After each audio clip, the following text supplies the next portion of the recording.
Hey y'all, in this video I'm going to be showing you all how I go about pressing a sublimation design onto a t-shirt. If that is something that interests you, then keep on watching. Should you have any questions along the way, feel free to drop a comment down below and I will do my best to assist you. So here I'm going to dive right into my design being printed out. I'm using my Epson 2720 EcoTank printer.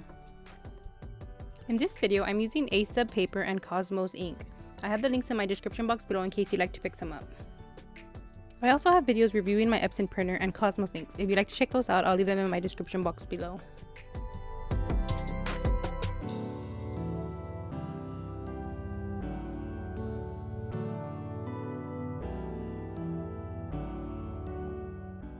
This design did take a few minutes to print out. Now that it's all done, let's head on over to my heat press so we can press it onto a t-shirt.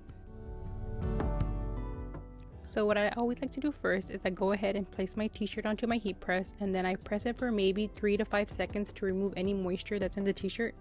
I always grab my lint roller. I make sure to do this so no lint is left behind, because when I press it, it will turn blue or black if there's any little pieces of lint left behind, and that can't be removed. I always make sure to place a piece of butcher paper in between my shirt just so that way no ink bleeds through. Then I go ahead and just align my design onto the t-shirt.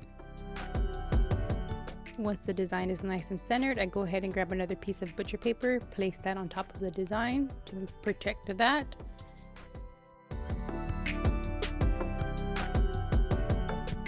So I like to grab a piece of Teflon sheet and place that on top of my butcher paper just to protect my heat press and the t-shirt or anything from getting ruined.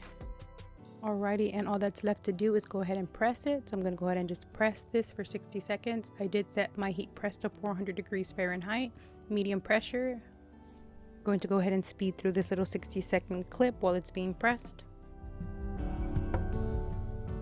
And just like that, we're all done.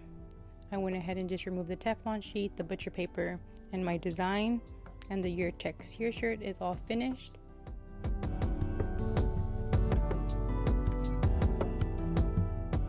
If you have any questions at all, feel free to drop them in the comments down below and I will do my best to assist you.